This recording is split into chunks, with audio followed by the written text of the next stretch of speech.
Abramos as nossas Bíblias em Apocalipse, capítulo 20, versículo 15. Apocalipse,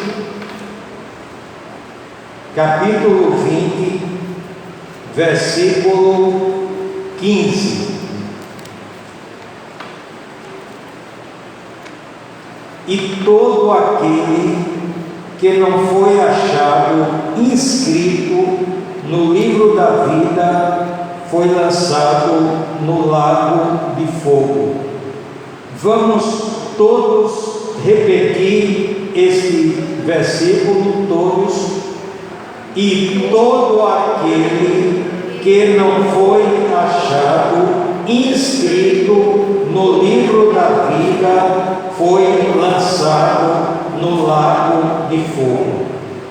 O tema da reflexão desta noite é exatamente extraído desse texto que acabamos de ler. O tema é o lago de fogo. E quando falamos a respeito do lago de fogo, queremos dizer outros sinônimos. Por exemplo, o lago de fogo se referindo ao inferno. E mais um outro sinônimo, o lugar de tormento. Portanto, a palavra de Deus, da mesma forma que expressamente fala sobre a salvação, fala também a respeito do lago de fogo. E seguindo alguns textos aqui, vamos observar exatamente alguns detalhes sobre o lago de fogo. Primeira coisa que nós iremos ver é a respeito dos moradores do lago de fogo. Então, abram suas Bíblias em Apocalipse, capítulo 20, versículo 10, a parte A do versículo. Relata os moradores do lago de fogo, portanto, os moradores do inferno. Apocalipse, capítulo 20, versículo 10, a parte A. E o diabo que os enganava foi lançado no lago de fogo e enxofre, onde estão a besta e o falso profeta. Portanto, quais os moradores aqui do lago de fogo? O diabo, a besta e o falso profeta. Esses são moradores perpétuos do lago de fogo. Repetindo, e o diabo que os enganava foi lançado no lago de fogo e enxofre, onde estão a besta e o falso profeta.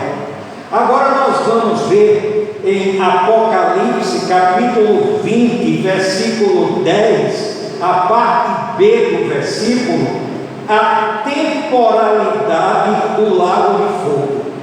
E o que é que diz Apocalipse, capítulo 20, versículo 10, a parte B?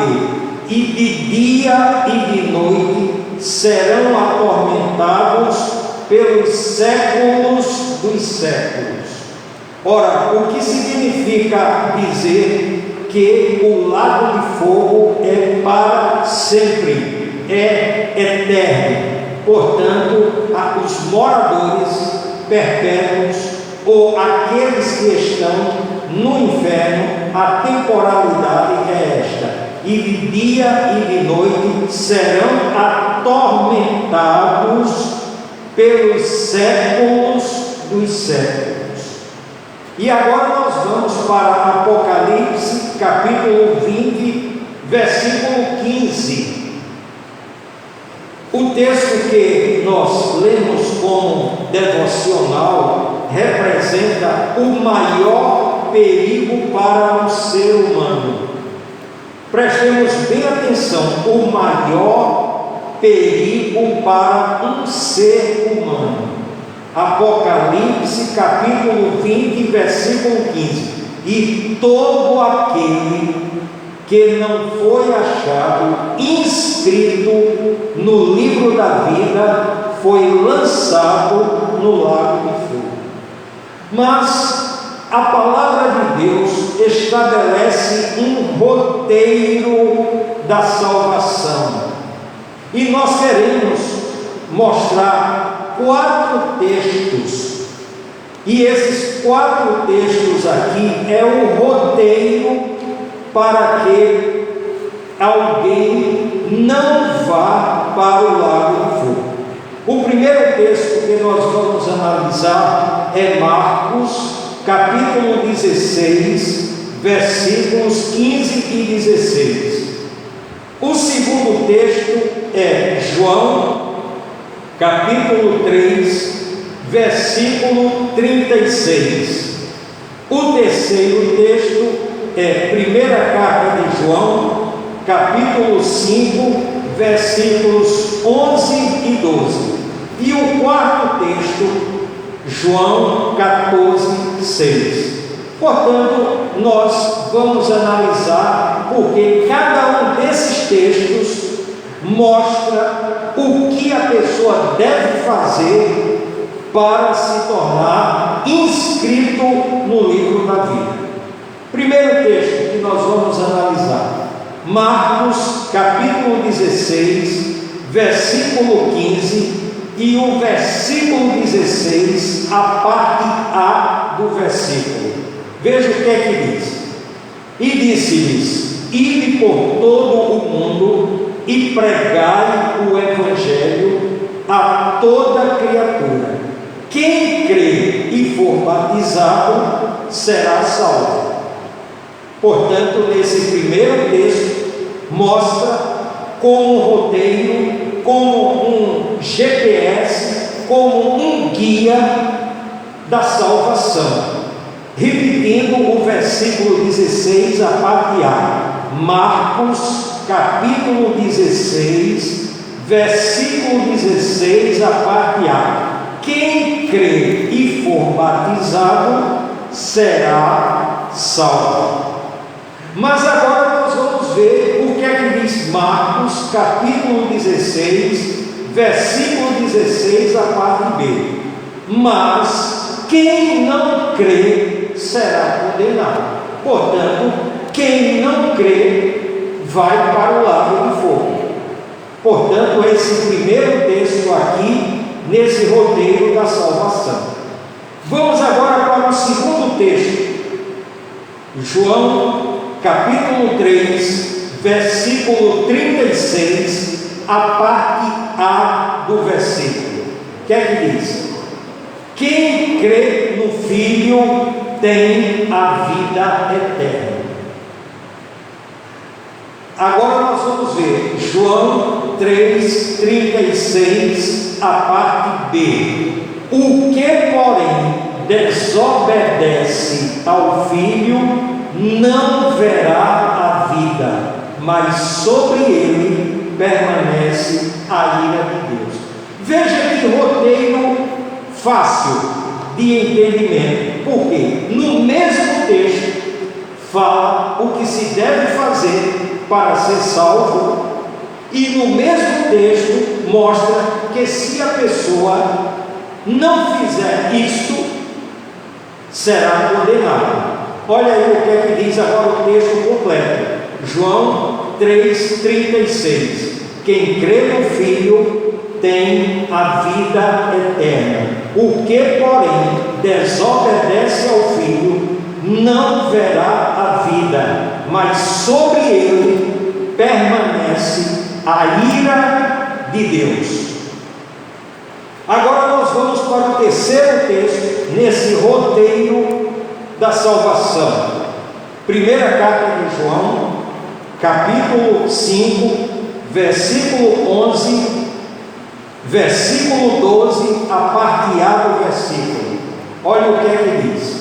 E o testemunho é este, que Deus nos deu a vida eterna, e esta vida está em seu Filho. Quem tem o Filho tem a vida. Agora veja o que é que diz, primeira carta de João, capítulo 5, versículo 12, a parte B. Quem não tem o Filho de Deus não tem a vida. Até agora, 3 textos, o roteiro da salvação. Esse aqui diz de uma forma clara. Vou ler o texto completo. Primeira carta de João, capítulo 5, versículos 11 e 12. E o testemunho é este, que Deus nos deu a vida eterna, e esta vida está em seu Filho. Quem tem o Filho tem a vida. Quem não tem o Filho de Deus não tem a vida. E o último texto desse roteiro da salvação é João 14,6. E o que é que diz João 14,6? Respondeu-lhe Jesus: eu sou o caminho e a verdade e a vida, ninguém vem ao Pai senão por mim. Então, 4 textos aqui que mostram o roteiro da salvação. O roteiro para não ir para o lago do fogo, o roteiro para não ir para o inferno. Agora, a decisão é de cada pessoa. Em cada um desses textos, o livre-arbítrio de cada pessoa é que vai decidir se a pessoa crê ou se a pessoa não crê. Por exemplo, Marcos 16:16, o que é que diz? Quem crê e for batizado será salvo, mas quem não crê será condenado. E agora nós vamos para a recepção dos salvos. É importante que a gente pense que nós somos alguém salva ou salvo na pessoa do nosso Senhor e Salvador Jesus Cristo. E em Mateus capítulo 25, versículo 34, nós seremos recepcionados por Jesus Cristo. Mateus capítulo 25, versículo 34.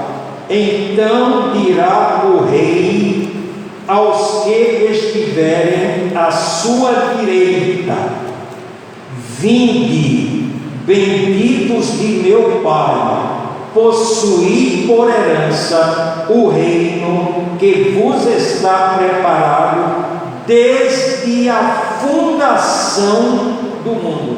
Então, o plano de salvação, o roteiro da salvação foi estabelecido desde a fundação do mundo.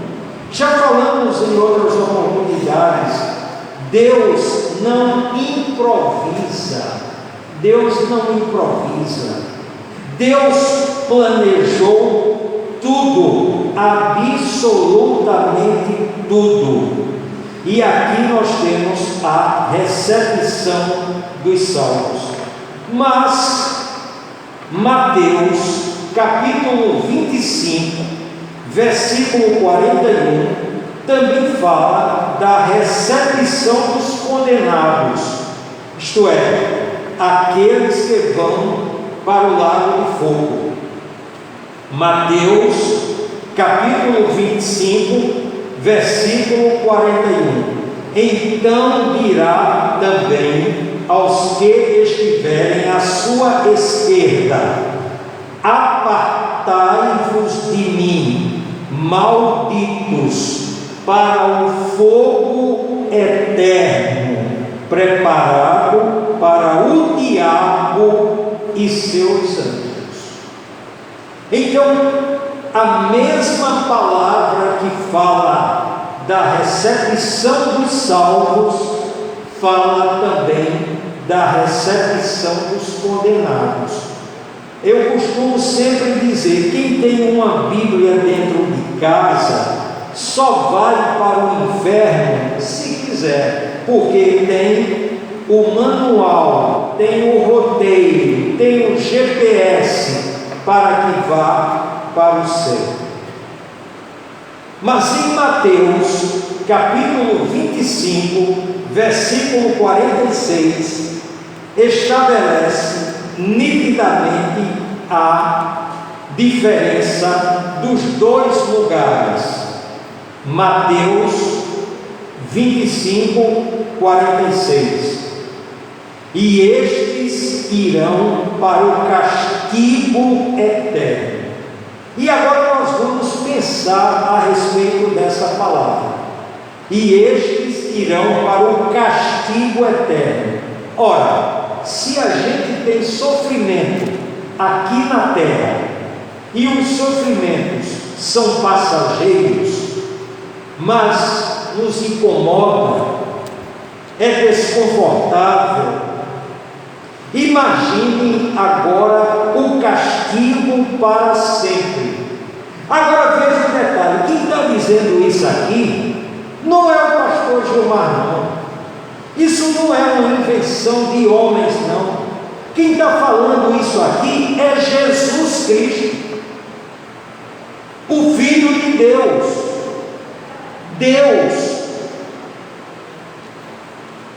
E estes irão para o castigo eterno. Ninguém duvide de que quem morresse em Jesus Cristo vai para o lago de fogo.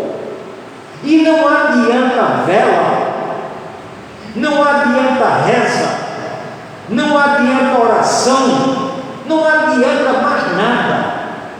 Quem for para o lago de fogo é para sempre. Deus é sério, a palavra de Deus é séria.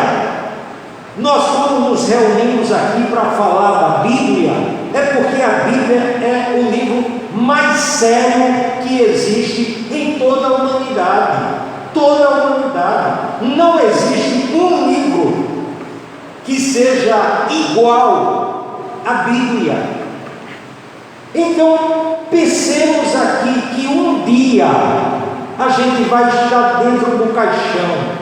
E quando estiver dentro do caixão, é você e Deus.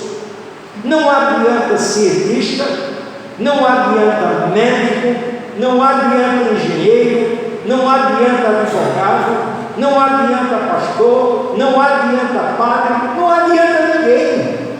Quem é que vai restituir a vida de uma pessoa que está ali dentro do caixão? Então, cada vez que a gente lê esse texto, a gente deve pensar que um dia a gente vai partir para a eternidade. E se partir sem Cristo, não tem a menor dúvida de que vai para o inferno. Deus não está brincando com a humanidade. Jesus Cristo não veio fazer um piquenique lá em Jerusalém. Ele veio para salvar. Agora, quem rejeitar Jesus vai para o inferno. Ele respeita o livre-arbítrio. Ele respeitou a decisão de Eva, respeitou a decisão de Adão.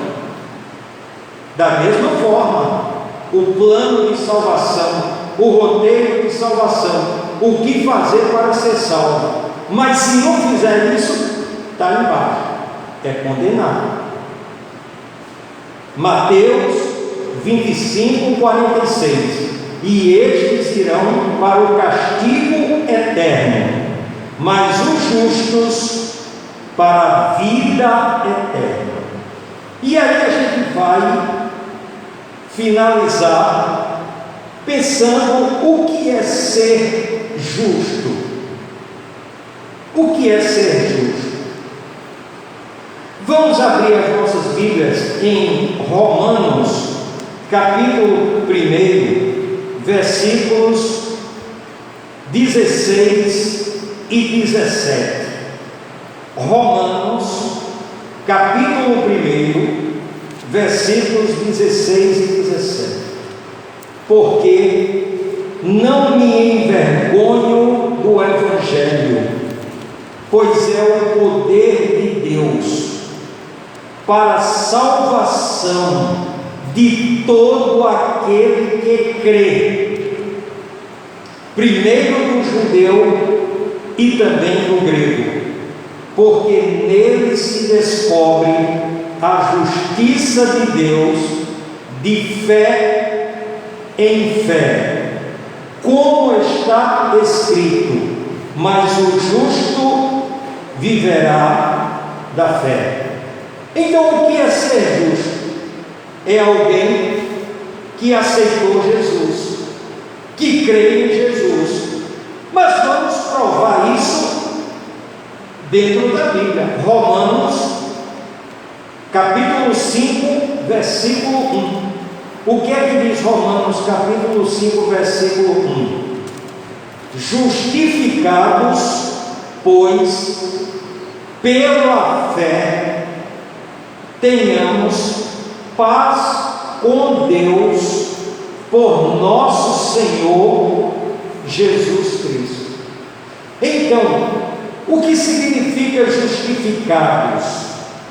Mesmo aceitando Jesus, nós continuamos como pecadores, mas quando nós cremos em Jesus, nós somos justificados.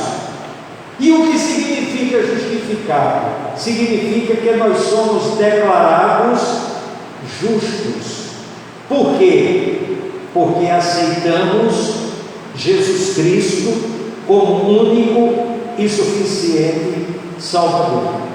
E essa mesma coisa acontecia no Antigo Testamento.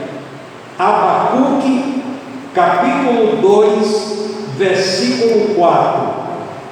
Abacuque, capítulo 2, versículo 4. Eis o soberbo, a sua alma não é reta nele, mas o justo, pela sua fé, viverá. Então, todo aquele que aceitou Jesus como único e suficiente Salvador, ele é declarado justo. Não é que nós sejamos perfeitos, não é que nós não cometamos pecados, mas o fato de termos fé em nosso Senhor e Salvador Jesus Cristo nos assegura esse adjetivo, esse qualificativo: justo. O justo, pela sua fé, viverá. Por exemplo, Abraão, ele foi considerado o quê? O pai da fé. Viveu a sua vida integralmente pela fé. E nós podemos chegar lá em Hebreus e ver uma lista de heróis da fé. Moisés, Enoque foi trasladado para não ver a morte, exatamente por conta de sua fé. Noé achou graça aos olhos de Deus por conta da sua fé. Abel deu uma oferta melhor do que Caim. Está lá também escrito na lista dos heróis da fé. E nesse mesmo texto diz: sem fé é impossível agradar a Deus. Então, o crente, o nome já está dizendo, o crente, o cristão, ele vive pela fé. Ele, quando aceita, ou quando aceitou Jesus como único e suficiente Salvador, aceitou exatamente por um ato de fé. Então aqui nós temos todo esse roteiro para que o nosso nome esteja inscrito no livro da vida.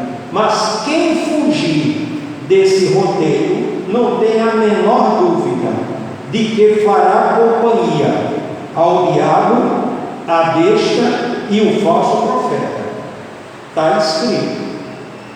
Portanto, que nesta noite, aqueles que nunca tinham pensado na vida após o túmulo, pense que ali, após o túmulo, dois destinos: céu ou inferno. E aqui nós vimos claramente. E quando a palavra de Deus alertou sobre o lago de fogo, foi exatamente para que ninguém vá para o lago de fogo, mas se rejeitar Jesus, vai para o lago de fogo. Então, que nesta noite essa palavra tenha lugar em nossas mentes, portanto, no nosso juízo, em nosso coração, em nossas palavras e em nossas atitudes. Que Deus, pois, nos abençoe. Amém.